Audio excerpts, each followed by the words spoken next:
Bogut left with a migraine. Did about 3/4 of the practice, and then had to get out of here. After the game, they talked to us about how some guys just didn't come to play physically and mentally to start that game. Is that something that you talked to them about? Yeah, we watched the whole first quarter as a group today. Kind of talked through plays, talked about some other things, and then we kind of showed the end of the third, mainly when Josh Hart checked in, and the first time he switched on Cousins and the physicality he was playing with, and what that looked like for the next 4 or 5 minutes, and discussed that. So it was a big part of the practice plan today was kind of refocusing on how we started training camp and the aggressive style we want to play with and the energy we want to play with. Speaking of Josh, do you expect him to be getting more run moving forward? Yeah, I mean, the way he played last game, he definitely earned some more time. We gotta keep him healthy and see if we can't get him in a rhythm. But he's earned himself some more minutes.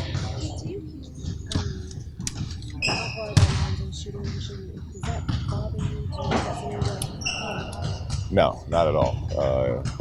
He knows how to make shots, and just like any other guard, there's going to be nights he's not hitting his shot. But I don't think that's because of his shooting motion. That's just because he's a young guard who's going to have great shooting nights and poor shooting nights. Just for the sake of what we think that that's the problem, why that isn't happening. Well, I'd tell him to go study Reggie Miller's career. You know what I mean? Like, it doesn't look great, and can it be an issue? Yes. But if the ball goes in the net, which, he shot over 40% from three in college, like, he has a track record of being a really good shooter. So for us to try to mess with it would be silly. Reggie Miller I'm obviously not calling him Reggie Miller, but his shot probably could have been fixed by 1,000 people wanted to fix it, and he's one of the greatest shooters our league has ever seen. There were a lot of possessions where the Pelicans sent 5 guys back in transition defense. How do you keep your running game effective when teams are keying in on that? Because running isn't about just scoring layups in transition. It's about how you get into your half-court offense. And I thought that we did not do a good job of pushing the pace as far as trying to get them on their heels and being the aggressor within the possession. I felt like a lot of times body language was a little down because we weren't scoring, and we kind of walked the ball up court. And what we're talking about doing is, whether the layup is there or not, we want to get that ball up and moving inside to side. We don't want quick shots, but we want to make quick decisions and make the defense make quick decisions. Out of 19 points a game that you're allowing, what's concerning you most about the defense?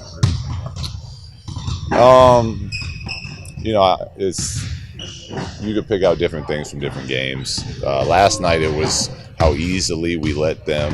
Last game was how easily we let them just move the ball side to side without really ever pushing them off their spots. So that's kind of what we worked on today. Way too many points in the paint. We talked all preseason about protecting our paint, getting back in transition, and we didn't do a good job of that. So there's not one thing I'll point to, but there's a lot of things that we're continuing to coach on, and we're going to continue to get better at. Let's have John Wall tomorrow night. What kind of unique problems does he present? He's, in my opinion, he's the fastest player, point guard, any player in the league with the ball in his hands, coast to coast.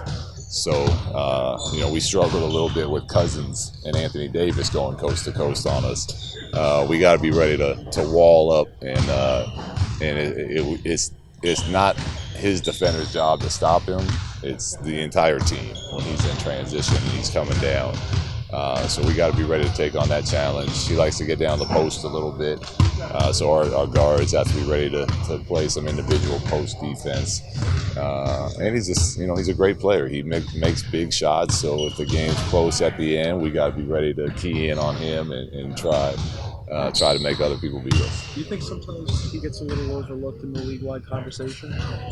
I'm not in the league-wide conversation, so I don't know how overlooked he is. I know from my personal my personal view on him that I think he is an elite point guard in this league. How hard is it for a young player, specifically Lonzo, to adjust stylistically from night to night? Does the style of the player he's playing against affect how he would defend? Yes and no. Eventually, yes. Right now, we're just asking him. We're asking him to play a certain, a certain way defensively. Follow the rules. Get into ball handlers. Whether it's an ice or whatever the coverage is that's being called, to just do that. Eventually, I think as you get older and we're comfortable with our foundation, then there's a lot more game adjustments to make, where you send somebody right, you send somebody left, you're going under him. When he's on this block, you fight over on this block type of thing, but we're not there right now. Would Casey Payton regarding John Wall? No. We're going to have a lot of people guarding John Wall. In fact, in transition, we're going to have all 5 guys guarding John Wall. Brooke only played at 17 minutes, I think, or so last night. Because of matchups? Or... No, the group that finished the game got us. They deserved those minutes. It's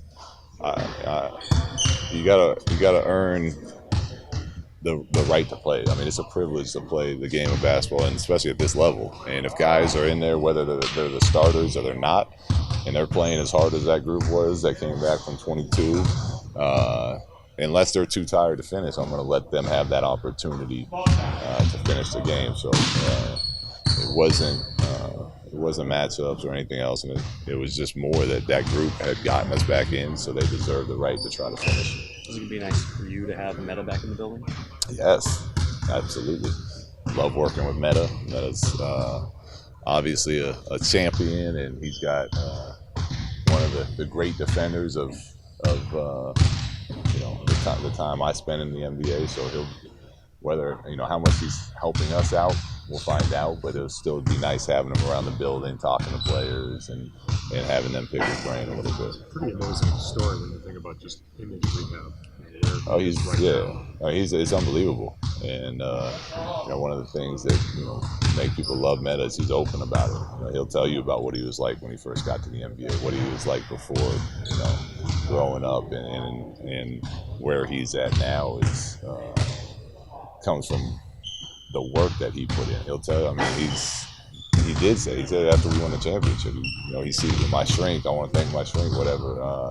He put in the work to better himself, and it's unbelievable to see, the progress that he's made, and he impacts people's lives all the time. He coaches different teams. He's doing charity work. He auctioned off his championship ring. He's out there making the world a better place. When did you guys start talking about a coaching role for him?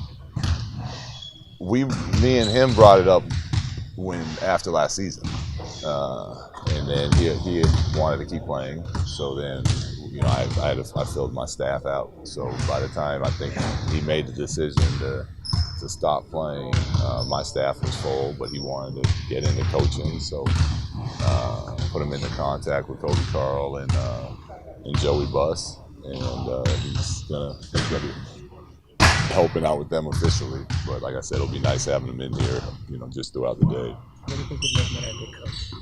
What'll make him a good coach? Obviously, his knowledge of the game of basketball, his experience in the NBA, his toughness. I think, I think everyone respects Metta by the way he played the game, and he's one of those guys that he wears his heart on his sleeve. He's gonna be honest with you, and it's endearing. So I think players will really be drawn to him, and he'll be able to get a lot out of him by challenging him.